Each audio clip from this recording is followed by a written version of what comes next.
Bonjour à tous et bienvenue dans cet épisode d'Inspirer. Aujourd'hui, j'ai le plaisir de recevoir Éric Pellerin. Salut Éric. Salut Fabien.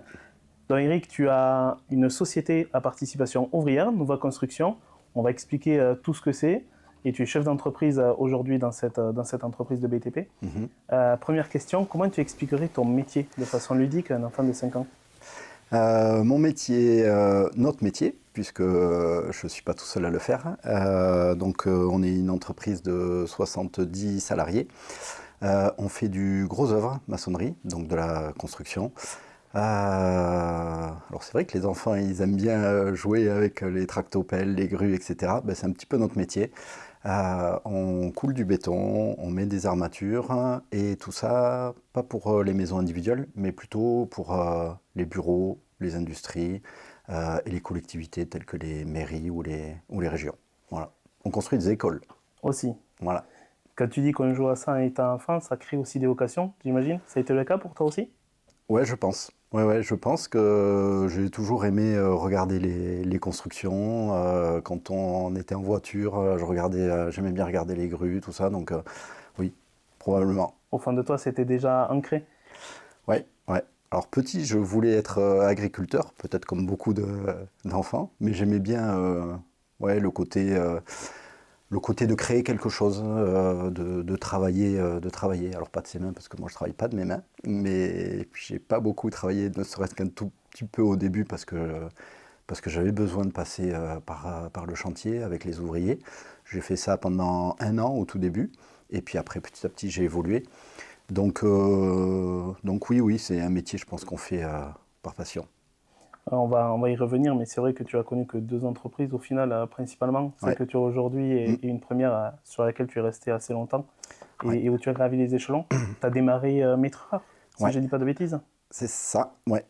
J'ai démarré, donc je suis resté pendant 13 ans dans cette première société. C'est une société que j'ai intégrée directement après un BTS que j'ai fait à Canto, à Anglette. Et effectivement, j'ai évolué petit à petit. J'étais au tout début, puisque j'ai fait un BTS études économie de la construction. Je suis resté pas longtemps maîtreur, donc aux études de prix. Et rapidement, j'ai basculé vers la partie travaux, où là, j'ai évolué petit à petit, conducteur de travaux, directeur de travaux et directeur de l'agence. Voilà. J'ai beaucoup appris au début, beaucoup. J'ai été tutoré par un ancien chef de chantier qui était conducteur de travaux. Alors la vieille école, parce que ça commence à faire un petit peu. Et c'était vraiment très intéressant. C'était des grosses journées, parce qu'on démarrait le matin à 6h30 et puis on finissait à 7h le soir. À l'époque, c'était pas les téléphones portables, les ordinateurs, donc on restait jusqu'à 8h30 au bureau, grosso modo, 8h30, 9h. Et puis après, on partait sur les chantiers, on rentrait en fin d'après-midi quand les ouvriers rentraient. Et puis on refaisait les papiers, etc. C'était une autre façon de travailler, mais très intéressante. Tu avais 2 journées en une, quasiment. Ouais. Bon, aujourd'hui, les journées sont assez longues aussi, quoique on s'organise pour essayer de les raccourcir quand même. Et pour les non-initiés, est-ce que tu peux expliquer les différents strates du métier de maîtreur, conducteur et chef de chantier? Ouais, alors maîtreur, en fait, c'est des personnes qui établissent les chiffrages, qui établissent les dimensionnements des devis, c'est-à-dire les quantités, les prix unitaires, les rendements. Et tout ça, ils le mélangent, c'est assez compliqué. Ils le mélangent, ils mettent un prix de vente dessus, qui fait que derrière, on propose la solution aux futurs clients ou au maître d'œuvre, à l'architecte. Et avec ça, ils font des fiches techniques qui permettent de comprendre ce qui a été fait dans le chiffrage. On appelle ça des mémoires techniques qu'on joint en fait à nos chiffrages. Conducteur de travaux, tu es la strate au-dessus? Alors au-dessus, non, Ou parce pendant le projet, que disons c'est que pas. là, tu Alors oui, concrétises. c'est pas au niveau hiérarchie, c'est pas au-dessus. Par contre, c'est effectivement La temporalité. dans la temporalité, c'est juste après. C'est juste après, une fois que le devis a été accepté par le maître d'ouvrage, le client, on passe derrière à la phase exécution. Et là, c'est le conducteur de travaux, le service travaux chez nous, qui prend le dossier et qui va le mettre en route pour pouvoir construire et là passer à l'acte de construire. Voilà, là c'est le conducteur de travaux qui prend ça en main. Donc tu as fait ça pendant combien de temps, conducteur de travaux? Conducteur de travaux, j'ai fait ça pendant 8 ans. 8 ans, ouais. Pour ensuite être chef de chantier? Alors, non. Dans la hiérarchie, entre guillemets, sur les chantiers, il y a ouvrier, opérateur, chef d'équipe, chef de chantier, conducteur de travaux, et après directeur de travaux dans les plus grosses sociétés.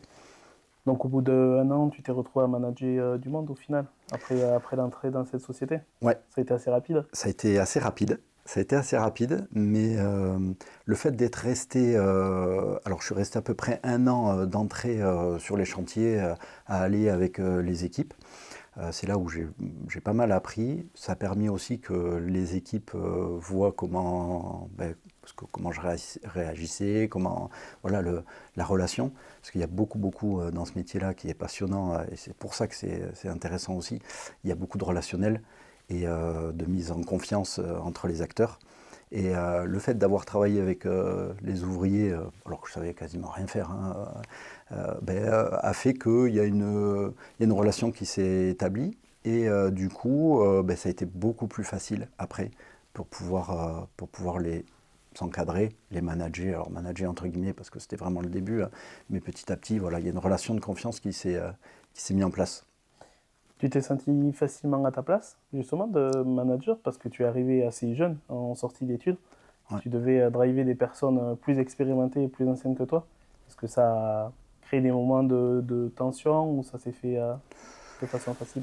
Alors, de tension, non, parce que je pense qu'il n'y en a quasiment jamais eu avec les ouvriers, parce qu'il y avait un sentiment de respect, et que de toute façon, ils m'apprenaient, ils savaient qu'ils m'apprenaient, et moi j'essayais de leur apporter autre chose par rapport à l'organisation, par rapport à leur simplifier leur travail. Donc à un moment donné, et c'est ça ce qui me plaît beaucoup dans le métier, c'est un travail d'équipe. Donc voilà. Donc non, il n'y a pas eu, j'ai pas souvenir qu'il y ait eu de tension. Justement, le travail d'équipe, pour revenir à ton enfance, tu as été aussi passionné par le sport? Oui, j'aime toujours ça. T'aimes toujours ça? J'essaye d'en faire quand même assez souvent, 3-4 fois par semaine. Et oui, j'ai fait du rugby petit. J'ai continué jusqu'à l'âge de 28 ans. Après, le souci, entre guillemets, c'est que le travail prenant beaucoup de temps, la vie de couple, les enfants arrivant, les soirées le dimanche soir après les matchs, le vendredi soir après l'entraînement, les 3 entraînements par semaine ou 2 entraînements par semaine, ça faisait beaucoup, donc j'ai arrêté. Voilà. Oui, parce que tu as joué à la section paloise? Oui, de cadet jusqu'à espoir. Ouais. Donc ça fait 7 ans. 7 ans. Et après, on est parti avec un petit groupe de copains, des copains d'enfance. On est parti jouer en 2e division à l'AS Montlon, à Cercasté-Sauvagnan. D'accord. Voilà.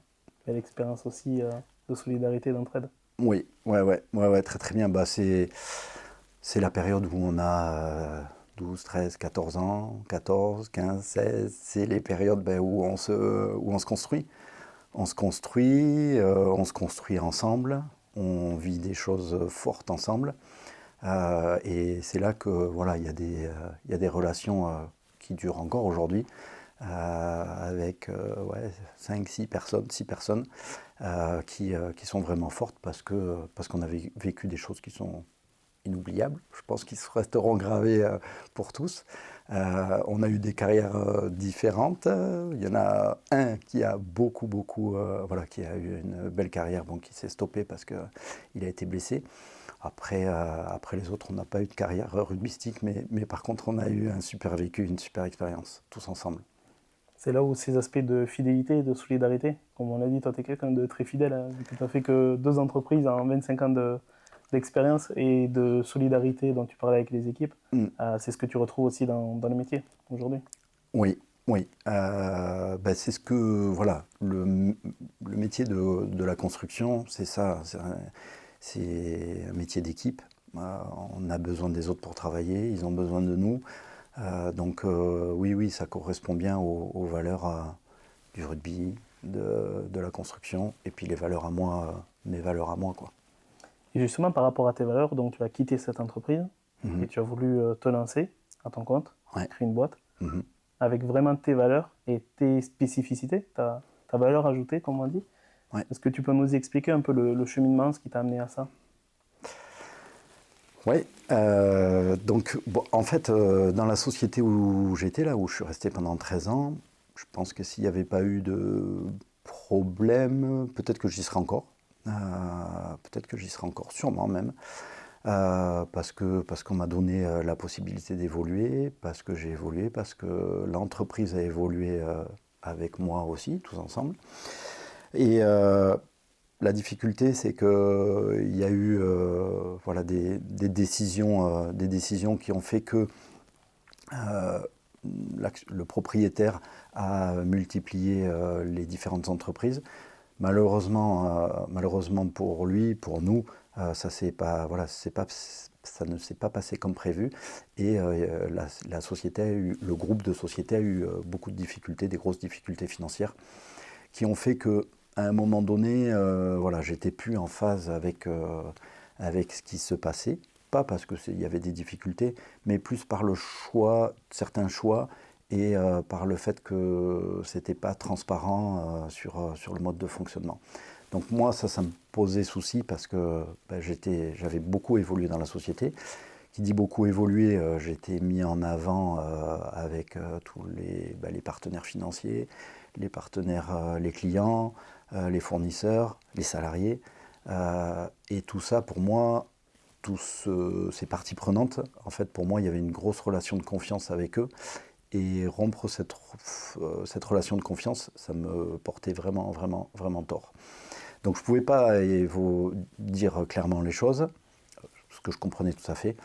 Donc il y a eu un moment donné, j'ai dit stop, parce que ça commençait à me taper sur le système.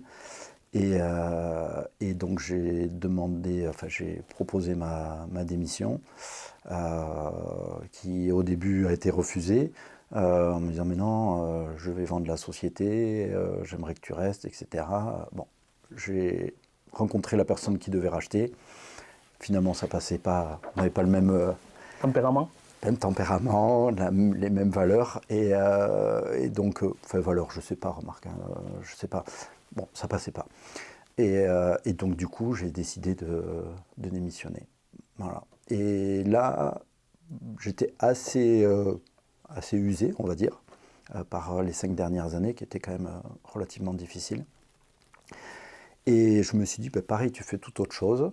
Et pendant 6 mois, alors on venait de construire la maison, j'avais les enfants qui étaient petits encore, je me dis je vais essayer de profiter un petit peu de mes enfants. Et puis je me suis dit peut-être essayer de faire totalement autre chose. Et puis c'est là, au bout de 6 mois, qu'on se dit non, ton métier, ce que t'aimes faire, la passion, c'est vraiment la construction. Donc du coup, j'ai pensé à recréer une société. Voilà. Donc c'est comme ça qu'a démarré Nova Construction. Et cette société, dès le début, tu as voulu y incarner tes valeurs et ton ancrage. Ça s'est fait assez naturellement, cette volonté de... Donc, est-ce que tu peux expliquer déjà ce qu'est une SASPO? Parce que Oui. c'est la particularité notamment de Nova Construction. Oui. Alors, par rapport à ta première question, il n'était juste pas possible que je crée quelque chose qui ne me correspondait pas. J'avais un peu de temps.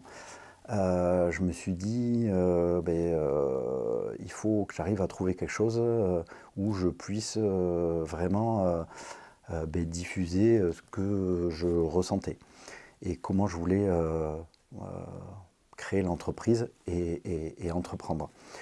Donc j'ai cherché, je suis tombé naturellement sur le statut de SCOP, qui est très répandu, où en fait les salariés sont actionnaires de leur société, mais achètent des parts de la société. Ça me posait un petit peu problème parce qu'en fait, dans ces sociétés, le dirigeant peut être renouvelé tous les X années. Moi, je démarrais la société, je prenais le risque, je voulais quand même être capitaine, mettre à bord, pour pouvoir, alors peut-être que c'est mon passé dans le rugby, mais par expérience, je pense que dans une entreprise, il faut quelqu'un qui dirige et qui, à un moment donné, prend des décisions seul. Alors seul, je vais expliquer le seul après. Et donc c'est comme ça que j'ai essayé de chercher, j'ai cherché, et j'ai trouvé en fait le statut de SAS à participation ouvrière. Alors c'est SAPO, SA à participation ouvrière, Société anonyme à participation ouvrière. Moi j'ai fait un petit peu différemment, j'ai fait une SAS à participation ouvrière. C'est quelque chose qui est très très peu répandu, puisqu'aujourd'hui on est 4-5 sociétés à être avec ce statut-là. C'est un statut en fait qui a été abandonné juste après la Deuxième Guerre mondiale. Il y en avait pas mal avant la Deuxième Guerre mondiale. C'est un statut qui date de 1918, qui a été créé par Aristide Briand, et qui en fait, à la différence des SCOP, les salariés n'achètent pas les parts. C'est des actions gratuites. Le fait de travailler dans la société génère aux salariés des actions gratuites. C'est-à-dire qu'aujourd'hui, pour moi, pour nous, pour notre société, j'ai défini au tout départ que la société m'appartenait à 75% en actions de capital, une SAS classique, et il y a 25% de la société qui appartiennent à l'ensemble des salariés en non collectif et à titre gratuit. Voilà un petit peu ce qu'est aujourd'hui une SAS à participation ouvrière. Ça, c'est le côté juridique. Après, il y a le fonctionnement. Alors justement, le fonctionnement, qu'est-ce qui est différent avec une société classique que tout le monde connaît? Alors, par rapport à une société classique, on peut, dans une société classique, fonctionner comme nous, on fonctionne. La différence chez nous, c'est que c'est statutaire. L'entreprise, dans ses statuts, il faut qu'on fonctionne comme ça. Donc ça, c'est quelque chose qui était important pour moi, de dire, c'est gravé, c'est ancré dans la société. Demain, si je ne suis pas là, ça doit fonctionner comme ça. C'est la base de la culture d'entreprise. Ce qui différencie, c'est que donc il y a 25% qui appartiennent aux salariés. Ces 25%, donc c'est du participatif, puisqu'aujourd'hui, j'ai la majorité à 75%. Il faut préciser qu'on peut faire ce qu'on veut dans une SAS à participation ouvrière. Il peut y avoir 30, 40, 50, 60% d'actions de travail qui appartiennent aux salariés, et le reste en actions de capital, c'est modulable. J'ai choisi au départ ces 25%, qui fait que c'est participatif. L'idée, c'est que ces 25%, il y a des représentants de ces 25%, des salariés, qui sont regroupés dans un comité consultatif et qui gèrent en fait ces 25%. C'est des représentants des salariés qui sont élus. En général, c'est par choix. C'est par choix.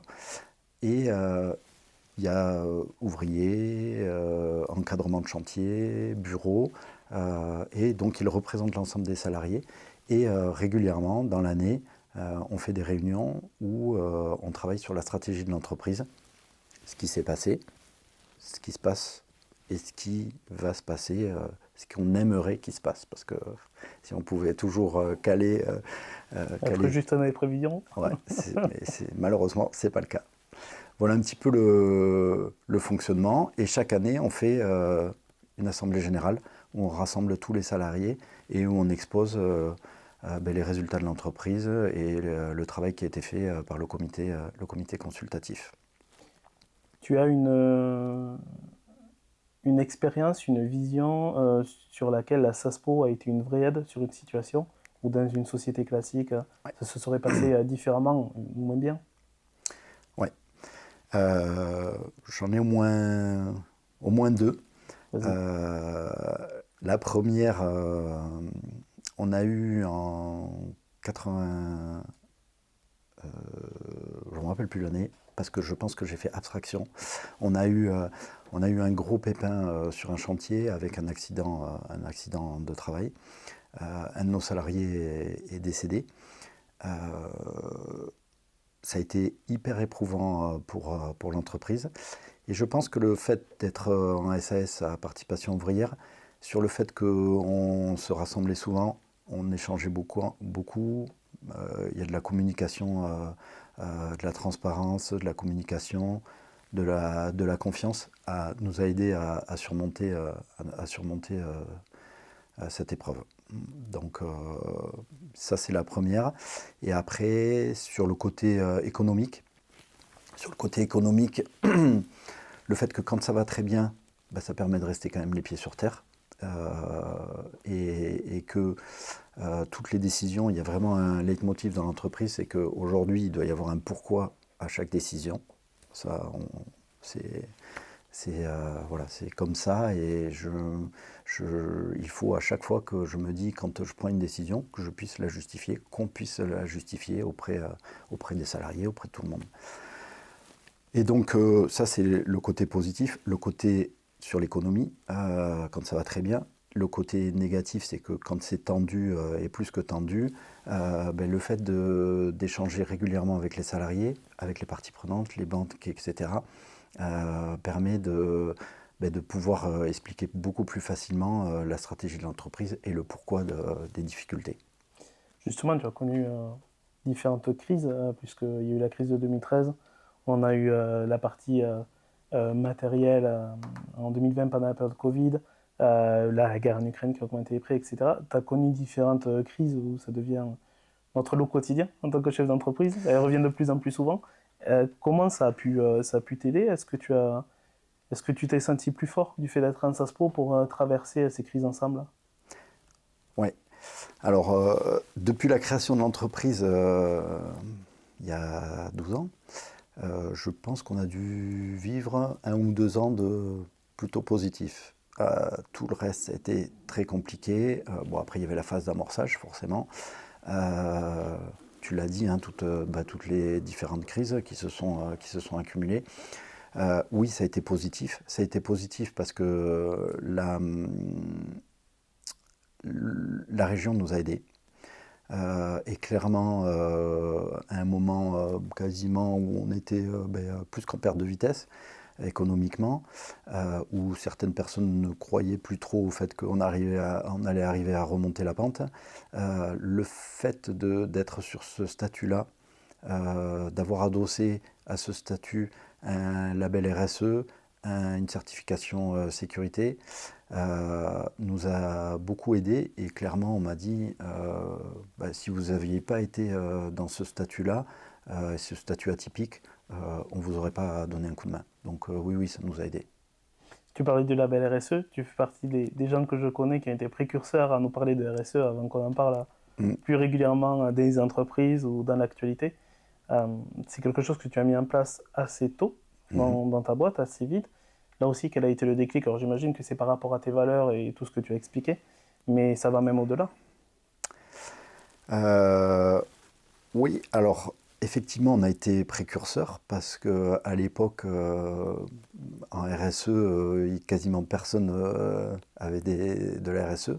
Quand j'ai créé la société, de suite, je me suis renseigné sur l'ISO 26000, qui est le label, qui est l'ISO de responsabilité sociétale des entreprises. Alors à l'époque, c'était quasiment pas connu, mais ça me correspondait bien sur les 7 axes de travail, qui sont le travail avec les fournisseurs, la confiance, les parties prenantes, les clients, la sécurité, donc le respect des droits humains, l'environnement, la gouvernance. Donc tout ça, ça collait bien par rapport à la société. Et aujourd'hui, très rapidement, on a labellisé la société en RSE avec le label Lucie. Et ça nous a donné un fil conducteur en fait sur le fonctionnement de l'entreprise. Ça nous a aidé à développer l'entreprise et surtout à garder l'idée première du statut de SAS à participation ouvrière. Et ça se traduit comment aujourd'hui avec parce que tu es ce label-là en quelle année? Cette démarche ISO? Tu me poses une colle, c'était quasiment au début, ouais, 3-4 ans après le démarrage de l'entreprise. Ouais, mais c'est intéressant parce qu'au final, ça fait 10 ans que tu es dans cette démarche RSE. Ouais. Certains y touchent du doigt ou s'y mettent aujourd'hui dans les entreprises. Avec l'avance que tu as ou le recul que tu as, ça dépend quelle posture on prend. Comment tu en ressors de ça et qu'est-ce que tu pourrais partager par rapport à cette expérience et par rapport à ces 10 ans avec tout cet engagement RSE que tu as expliqué? Alors, c'est pas facile. Ça se décrète pas comme ça du jour au lendemain de faire de la RSE. Déjà, il faut que le dirigeant soit vraiment convaincu, que ce soit ancré chez lui. Et derrière, il faut le faire vivre, et pour le faire vivre, il faut forcément faire des actions. Et ces actions, si tu n'y crois pas, au bout d'un moment, ça ne fonctionne pas parce que quelque part c'est de la vitrine et c'est pas du tout le but de la RSE. Le but de la RSE, c'est de pouvoir entreprendre autrement et de pouvoir entreprendre de façon responsable vis-à-vis de ses tiers extérieurs, mais aussi vis-à-vis de l'entreprise. C'est comme le greenwashing, au bout d'un moment ça se voit. Oui, je pense. Si tu portes vraiment pas les choses. Et puis surtout, il faut que ça soit porté. Alors porté, l'ensemble des salariés, les 70 salariés ne sont pas des fervents supporters de la RSE, il ne faut pas se mentir. Mais je pense quand même qu'il y a une certaine culture d'entreprise qui fait que tu n'adhères peut-être pas aux 7 piliers de la RSE, mais tu as quand même certains piliers où tu t'y rattaches. Et plus ça va, plus je me rends compte en fait que l'entreprise a une forte identité par rapport à ça, chose que je me rendais peut-être pas aussi compte que maintenant. Et c'est vrai que les salariés, en travaillant dans la société, s'ils n'adhèrent pas à ça ou s'ils n'ont pas ce mode de fonctionnement-là, très rapidement, ils ne restent pas parce qu'ils s'auto-excluent en fait du fonctionnement et les autres les mettent un petit peu à la marge. C'est ce que j'ai pu voir après plusieurs années. Ouais, c'était ma question suivante justement vis-à-vis des salariés. Comme tu dis, tu as une identité forte, comme on voit aussi dans le sport où les clubs sont censés, du moins, même si certains on l'a vécu, c'est pas toujours le cas, avoir une identité forte qui soit au-dessus, le club soit toujours au-dessus des joueurs. Comment tu perçois ça justement au niveau du recrutement? Parce que, comme tu le dis, c'est très marqué, c'est très ancré, les gens savent où ils mettent les pieds. Certains sont aussi à la recherche de sens de plus en plus, les jeunes générations de plus en plus. Est-ce que ce sont des choses que tu as remarquées ou que l'on t'a dit lors des entretiens? Quasiment tout le temps. Quasiment tout le temps, on nous dit que la société est différente dans son approche. Alors, les gens, oui, au premier abord, se posent la question si c'est vraiment ancré dans la société. Et le fait que la société ait ce statut-là, qui soit hybride, hein, encore j'insiste sur le fait que ce soit entre vraiment une SAS classique et les scopes, se disent oui, si c'est dans les statuts, c'est pas de la vitrine. Donc oui, ça aide sur le recrutement. Et normalement, alors il y a eu des erreurs de casting, hein, parce que le recrutement c'est pas facile, mais ça permet quand même d'avoir des personnes qui sont dans cette mouvance-là. Si tu as des chefs d'entreprise qui se posent la question aujourd'hui, on va parler d'abord de la RSE, de se lancer dans cette démarche, qu'est-ce que tu pourrais dire pour les convaincre? Parce qu'on sait que de plus en plus c'est quelque chose qui peut être regardé, que ce soit d'un point de vue structurel, d'un point de vue pilotage, que ce soit dans les appels d'offres aussi, Oui. on va en parler, Mhm. ou sur la partie purement bancaire et financière. Qu'est-ce que tu peux dire à ces chefs d'entreprise qui se posent de la question et qui ne savent pas forcément comment s'y prendre, qui ont entendu un peu de tout, avec ton retour d'expérience? Je me dis que aujourd'hui, beaucoup de sociétés, beaucoup de dirigeants d'entreprises éprouvent des difficultés à recruter. On vient d'en parler. Je pense que les générations qui sont là, ont une vision différente de l'entreprise, une vision, je l'espère et je pense, un peu plus collective. Et la RSE, c'est avant tout du collectif. Alors, il y a de l'environnement, c'est important, mais il y a aussi tout le travail de travailler ensemble. Donc, je pense que c'est un appui fort pour développer l'entreprise et pour pouvoir mettre des barrières, un cadre au développement d'une entreprise. Donc oui, moi je, je, je leur dis il faut y aller, mais par contre il faut y aller en étant convaincu. Et comment tu vois l'évolution dans les années à venir, justement par rapport à ça? Comme tu dis, de plus en plus d'entreprises vont s'y mettre, vont devoir s'y mettre. Mhm. Dans 10 ans, ce ne sera pas le seul élément de différenciation valable, puisque Mhm. le paradigme va un peu changer là-dessus. Comment tu te positionnes, comment tu envisages l'avenir par rapport à ça? Est-ce que tu as déjà l'étape d'après dans la tête ou... Alors oui, oui et non, parce que l'idée de la société, c'est qu'on s'est toujours dit qu'il faut qu'on garde de l'avance qu'on a eue, qu'on a. Aujourd'hui, on est en train de se faire un petit peu rattraper. Je suis quand même assez confiant parce que, comme je l'ai dit, il faut vraiment que ça soit ancré sur l'ensemble de la société. Et ça ne se fait pas en 1 an, en 2 ans ou en 3 ans.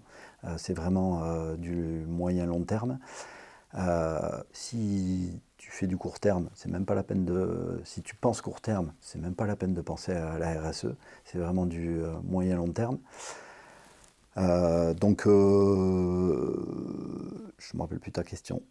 Comment tu prends de l'avance et comment tu vois l'avenir là-dessus?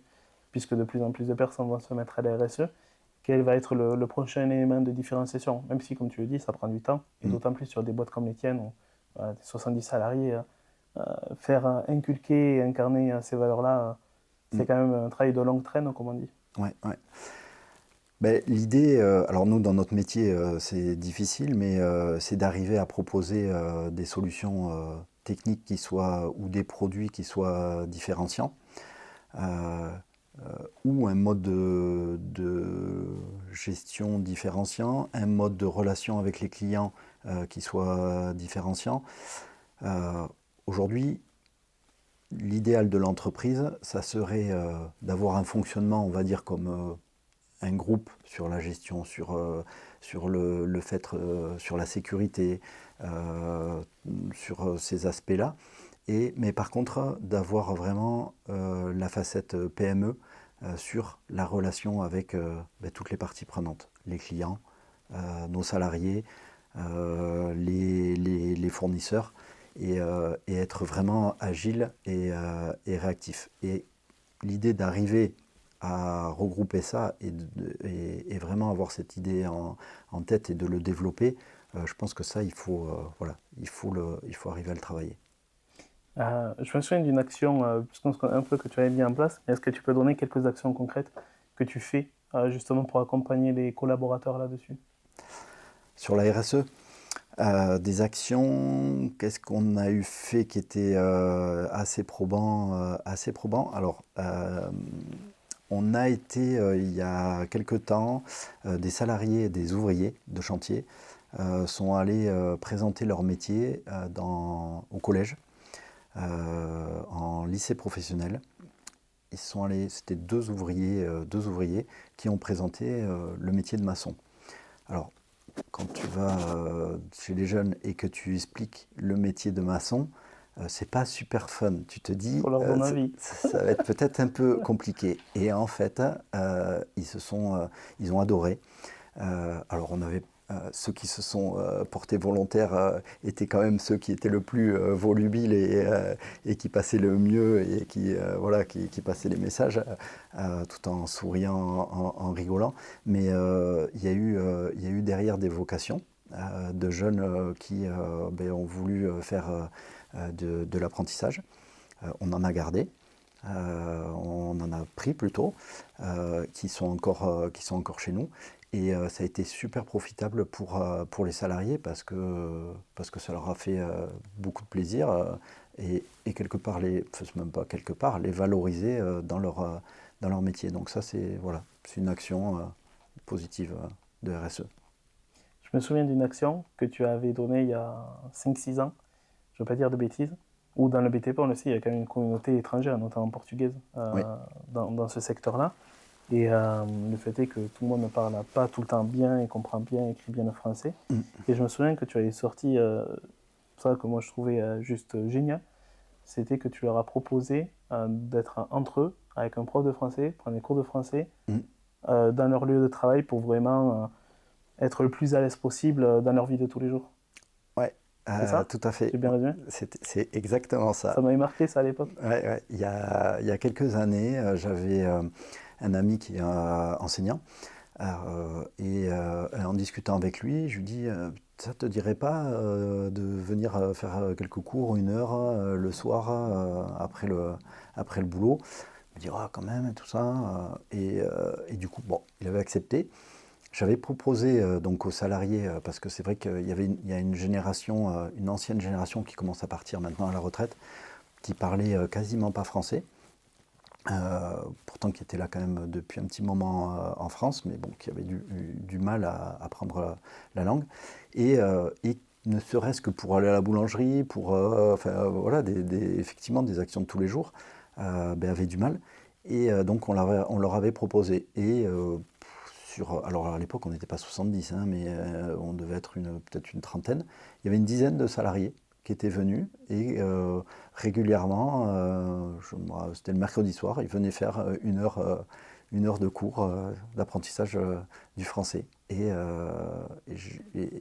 ça a été profitable parce que même pour eux, mais pour l'entreprise aussi, parce qu'à un moment donné, il faut qu'on arrive à se comprendre facilement dans le fonctionnement de l'entreprise. Donc ouais, c'était une action qui était très bien, effectivement. Tu as de la mémoire.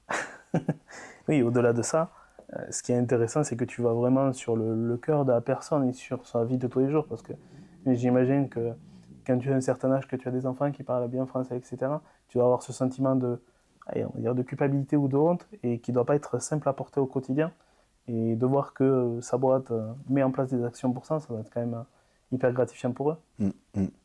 Ouais, il y avait eu un très bon retour des salariés qui sont allés.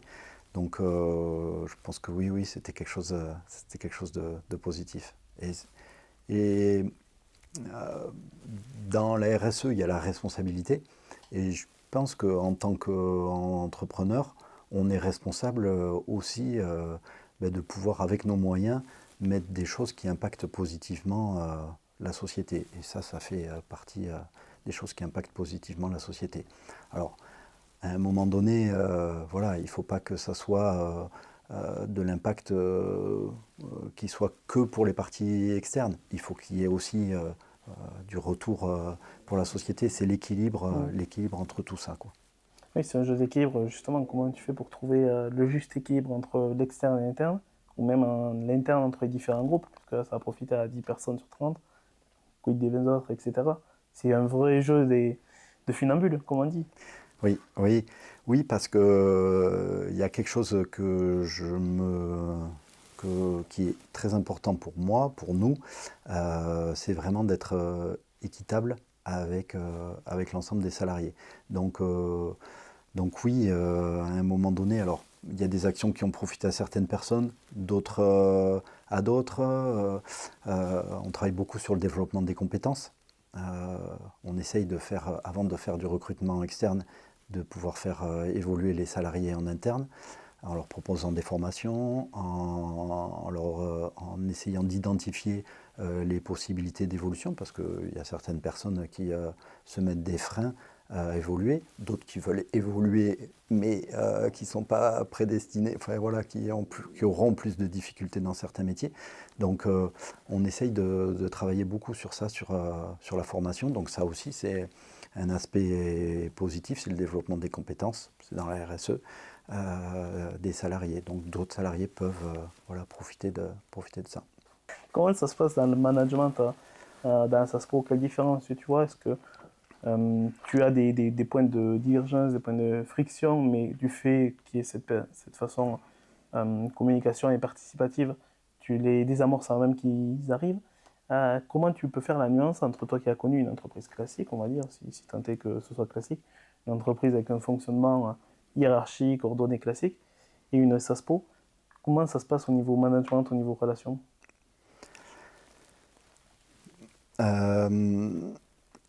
Alors, c'est pas du tout l'effet râteau.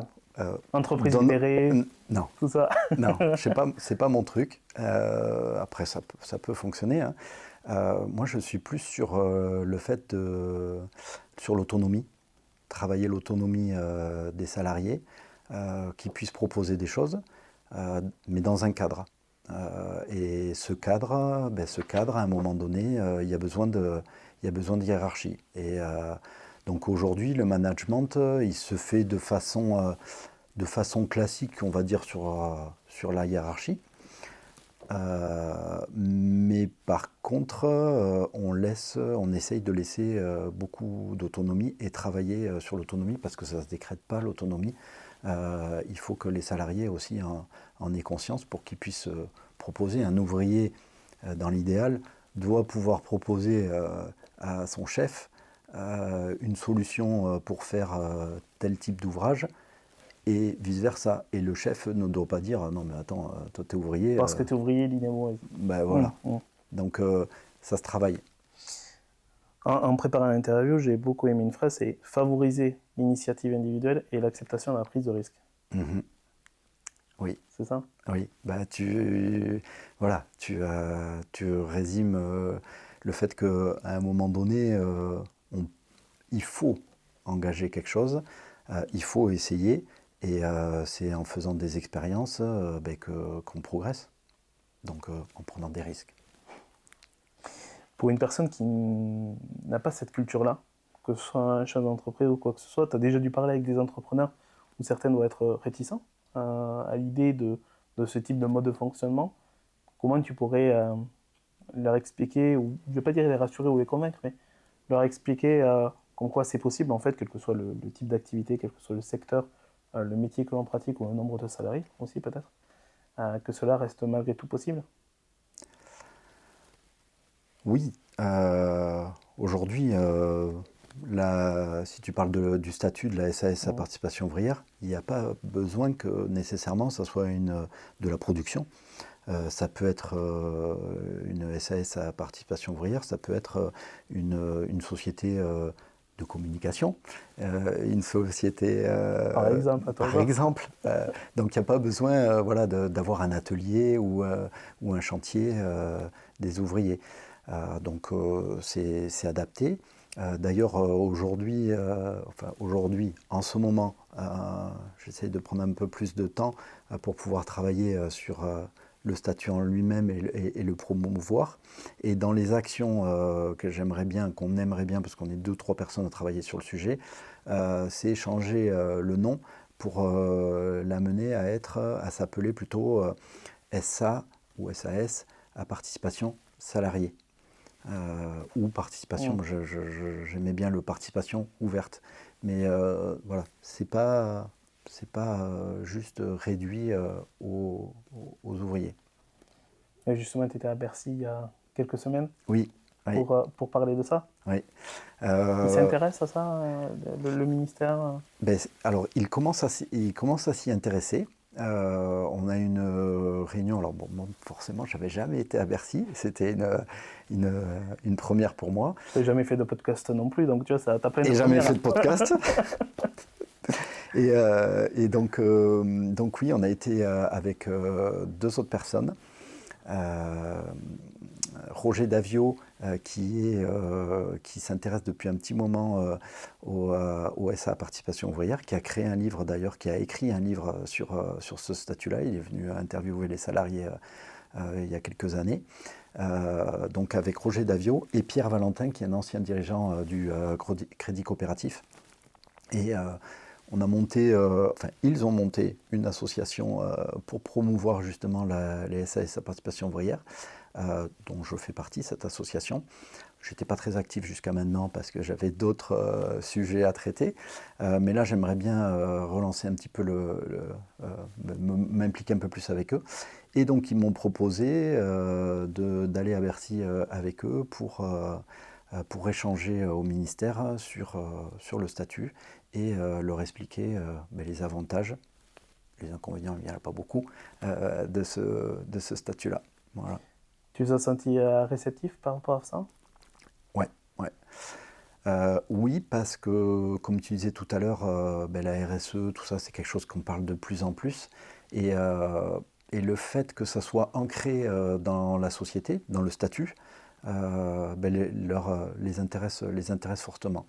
Après, il y a le côté SCOP à côté, Société Coopérative, les SCOP, qui est un gros mastodonte à côté, qui fait que ça freine un peu, mais ils ont quand même, ils sont plutôt curieux sur le statut-là. Et là, j'ai l'impression qu'on a accroché quelque chose, puisque normalement, on doit y retourner. On n'a pas encore calé le rendez-vous, mais on doit y retourner là, courant septembre. Justement, la différence avec les scopes, tu l'as dit, il y a le fait d'avoir des actions gratuites, là où en scope, tu es obligé de les acheter, donc ça peut limiter de façon indirecte aussi l'investissement des personnes par rapport à leurs deniers personnels. Oui. Donc c'est vrai que c'est un gros pas en avant différent. Quels sont les types de questions qui se posent aujourd'hui par rapport à la SASPO? Les salariés? Non, le Bercy. Pas. Alors, sur le fonctionnement, parce que c'est vrai que. Oui, c'est vrai que ça questionne. Oui, on peut se dire, c'est une usine à gaz, la société coopérative de main-d'œuvre qui gère les actions de travail, la société classique à côté, deux sociétés. En fait, dans le fonctionnement, c'est super simple. Moi, on s'est adossé à une avocate qui m'a donné un coup de main pour le créer au départ, qui travaillait dans une société coopérative agricole, que je connaissais, l'avocate que je connaissais Isabelle bien avant, et qui m'a dit, quand je lui ai montré le statut, elle me dit « Ah ouais, ça m'intéresse, je n'y connais rien, mais c'est coopératif, on va y arriver, on va monter un truc. » Donc le questionnement, c'est plus dans le fonctionnement. Et alors après, quand on leur explique comment ça fonctionne, il n'y a pas de souci, parce que comme je l'ai dit tout à l'heure, c'est 2-3 réunions dans l'année avec le comité consultatif. Le label RSE le fait vivre, et après c'est l'Assemblée générale. Aujourd'hui, on n'en a pas parlé, quand on fait des résultats, on distribue des dividendes d'action de travail. Donc les salariés sont intéressés aussi financièrement aux résultats de l'entreprise.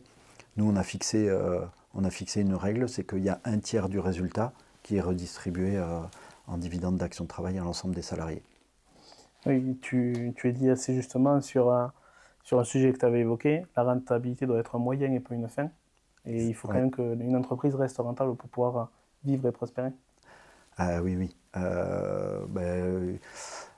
Dans le monde où on entend parler des signaux faibles de décroissance, etc., c'est important aussi de remettre un peu le sens là-dessus. Clairement, une entreprise, aujourd'hui, pour faire tout ce qu'on est en train de dire, il faut qu'elle gagne de l'argent, qu'elle soit compétitive.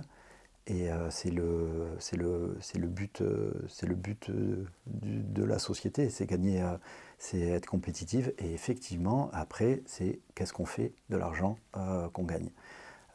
Et ça, ça c'est notre mode de fonctionnement. C'est que les salariés vivent bien, vivent le mieux possible, que moi aussi je vive le mieux possible, clairement, mais tout en restant logique et par rapport à notre mode de fonctionnement et de répartition collectif dans la société. Tu parlais tout à l'heure des questions quand je te posais des salariés. Des salariés ont des questions particulières sur ce sujet-là? Non, parce que comme il y a beaucoup de communication, il y a pas mal d'échanges, il y a- les questionnements sont de suite répondus, quoi. Donc, non, non, il y a pas de questionnement particulier. Il y a peut-être il y a un sujet où c'est vrai où je remets souvent le sujet parce que au goût du jour, c'est dire demain, si la société était revendue, la société m'appartient donc à 75%. Demain, si la société était revendue, ou une part de la société était revendue, il y a 75% qui m'appartiennent, qui me reviendront, mais il y a 25% qui reviendront en valeur financière à l'ensemble des salariés au prorata du temps qu'ils ont travaillé dans la société. Donc ça, c'est important et ça, c'est pas du quotidien par contre. C'est des choses Hmm. voilà, qui sont ancrées, mais qu'il faut rappeler parce que il y a des salariés qui rentrent dans la société. Quand le salarié rentre dans la société, on a un livret d'accueil qui explique le mode de fonctionnement de l'entreprise et qui explique donc comment fonctionne la SAS, la participation ouvrière. Quel a été le meilleur conseil que l'on t'ait donné dans ta vie jusqu'à présent? Que ce soit un rapport direct ou indirect avec tous ces sujets? Le meilleur conseil, je ne sais pas. Après, moi, avec le temps, ce que je me dis, c'est que, et puis mon expérience personnelle, professionnelle, c'est de rien lâcher. Euh, c'est que quand on a eu des difficultés, je me dis que, ben voilà, je l'ai dit il y a plusieurs années à mes enfants, je dis à un moment donné, c'est pas le chemin qui est difficile, c'est le difficile qui est le chemin. Et que sans se battre, sans adversité, on n'y arrive pas, quoi. On n'y arrive pas, donc, alors on peut y arriver, mais je pense il faut batailler. Pour réussir, pour évoluer, il faut batailler. Quel a été le chemin de te dire que je vais aller jusque-là, donc à faire tout ce que tu as fait et tout ce qu'on a évoqué ensemble? Et est-ce que tu en es toujours aussi convaincu, ou voire encore plus convaincu aujourd'hui que tu n'étais à l'époque, Euh, avec le recul? alors, avec le recul et les expériences passées, oui, je suis convaincu. Je suis encore plus convaincu, aucun regret, malgré que ça n'a pas toujours été facile. On nous a souvent orientés vers autre chose, en disant tu vas te planter, c'est pas possible, ça tient pas la route économiquement. Mais je suis content d'avoir tenu, d'avoir tenu ce mode de fonctionnement-là. Donc, non, j'ai aucun regret. Aucun regret parce qu'aujourd'hui, je pense que on n'a jamais fait et je n'ai jamais fait quelque chose qui était contraire à moi, à moi ce que j'étais, À tes valeurs. à mes valeurs à moi. Et ça m'a porté tort plusieurs fois sur du court terme, mais par contre sur du moyen long terme, je suis convaincu que ça ne me portera pas tort. Tu l'as dit, la vie c'est un chemin. Quelle a été la dernière personne inspirante que tu as rencontrée, euh, avec qui tu as eu soit un feeling, soit une accroche, soit vraiment... il y en a beaucoup, j'imagine. Oui, parce que Tu as parlé des deux personnes tout à l'heure d'ailleurs. ouais, alors après, je pense que c'est l'ensemble des rencontres que j'ai fait personnellement. Euh, je me nourris beaucoup des gens que j'ai autour de moi. Euh, il semblerait assez sélectif sur les gens qui m'entourent de façon proche. Euh, après, euh, Après, voilà, c'est ma famille, c'est les valeurs que je ne pensais pas qu'on m'avait qu'on m'avait transmises euh, quand j'étais jeune. Mais avec le recul, et plus j'avance, plus je me dis que oui, oui, Ma maman, qui est partie tôt quand j'étais jeune, m'a inculqué des choses. Pourtant, elle a été malade très longtemps. Mon père, voilà, aussi, différemment. Et ça, voilà, mes amis que j'ai parlé au départ dans l'adolescence, mes relations amoureuses, où je pense que voilà, je me suis jamais trompé sur les personnes qui m'ont entouré proche. Et ça, oui, oui, c'est positif.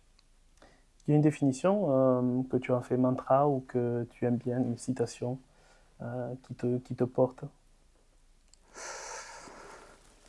Je suis pas trop citation. Je suis pas trop citation. Là, comme ça, je saurais pas te dire. Je n'ai pas que des bonnes questions. Euh, non, de citation, ça me vient pas comme ça. Ça me vient pas. Je l'ai pas préparé. Non, mais c'est le but, la spontanéité. Non, je pense qu'il y a quelque chose qui est fondamental chez moi, chez les personnes qui me sont proches ou les relations, c'est la loyauté. Quelqu'un qui n'est pas loyal, ça ne fonctionne pas. Par contre, voilà, quelqu'un qui est loyauté, derrière, il y a beaucoup de choses. Il y a la confiance, il y a le respect, et ça, c'est fondamental. Ok. Ton dernier coup de cœur sur un film, sur une histoire de vie, sur un moment que tu as vécu? Euh, Dernier film, alors c'était pas le dernier, mais un film qui m'a marqué, c'est le film de Simone Veil. Simone Veil, alors sur voilà, son engagement, sur le fait qu'elle n'a jamais dévié, malgré toutes les difficultés, sur ses valeurs. Ouais, non, c'était un film très fort et une grosse personnalité qui a été, voilà, qui a été courageuse, qui a été précurseur sur beaucoup de sujets, qui est rentré au début de la communauté européenne, chose qui n'était pas facile, une femme, sur le rapport des femmes, sur le respect des femmes. Non, ouais, c'est ce film-là comme ça qui me vient, qui m'a marqué. Tu as quand même fait preuve de prise de risque à travers tout ça, comme tu as dit, vous êtes 5 en France à avoir ce statut-là, à avoir ce mode de fonctionnement. Comment tu as fait avec le regard des autres, notamment où tu étais un peu à côté, où tu n'étais pas dans le moule? Est-ce que c'est quelque chose qui t'a pesé, qui a remis en question ton alignement, qui t'a questionné vraiment sur différentes choses, où tu es resté tout le temps convaincu de ça? Alors, je suis resté convaincu. Je pense que je suis un peu enfin le statut, oui, mais un peu l'électron libre, le côté atypique qui rentre pas dans le moule, on va dire, entrepreneurs, des entrepreneurs globalement. Euh, je fais pas partie de différentes organisations, hormis le CJD, où j'ai vraiment trouvé quelque chose qui me correspondait, parce que le CJD, c'est quand même l'économie au service de l'homme et de la planète. Donc ça c'est quelque chose qui me parle. Ça me parlait sur le collectif. Euh, le CJD, c'est pas politique. Euh, je pense que faire de la politique et de l'entreprise, c'est compliqué. Alors, sauf sur certaines choses où voilà, il faut quand même euh, poser, poser les bases, surtout quand on parle d'extrême ou de choses. Pour moi, ça ne peut pas fonctionner. Mais par contre, faire de la politique en entreprise, c'est pas, voilà, c'est pas quelque chose qui me. Je pense que c'est dangereux pour le collectif et plutôt restrictif. Avec le recul, si tu te voyais enfant ou ado, avec le temps, qu'est-ce que tu te dirais à cet enfant ou cet ado, maintenant que tu as un peu d'expérience et un peu parcouru dans ta vie? Qu'il faut croire en ses rêves. On peut penser, parce que moi je suis assez pragmatique et des rêves, peut-être que j'en avais pas tant que ça de par mon enfance quand j'étais jeune, mais par contre, quand je démarrais quelque chose, j'y allais à 120%. Donc c'est vraiment de se dire, quand on a envie de quelque chose, il faut se donner les moyens et les moyens de le faire au max, quoi, pour arriver au bout. Et justement, quel rêve tu aurais si tu savais que tu ne pouvais pas échouer? Un rêve assez grand qui se transformerait dans le domaine du possible dans tous les cas.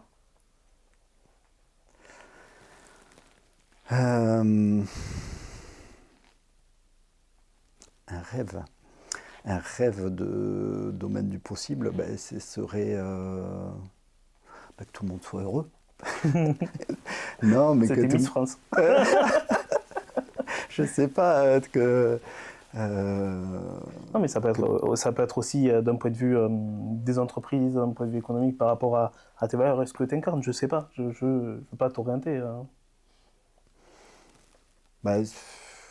Ton monde idéal. Mon monde idéal. Mon monde idéal, ça serait que